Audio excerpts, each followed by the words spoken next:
সারা দিন কিছু খায়নি ছোট্ট পাপ্পিটা। পেটটা ক্ষুধায় মোচড় দিচ্ছে, তবুও সে চুপচাপ দোকানের সামনে দাঁড়িয়ে আছে। দোকানের ভিতরে সাজানো পাউরুটি, তার ছোট্ট চোখ শুধু সেইটার দিকেই। হঠাৎ সুযোগ পেয়ে সে একটা পাউরুটি মুখে নিয়ে দৌড় দিল।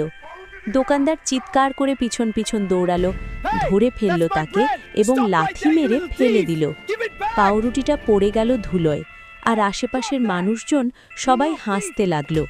ছোট্ট পাপ্পিটা কাঁপছে, ভয়ে, ক্ষুধায় আর অপমানে। ঠিক তখনই একটা কালো গাড়ি এসে থামল। গাড়ি থেকে নামলেন এক ভদ্রলোক, কিন্তু চোখে ছিল মায়া।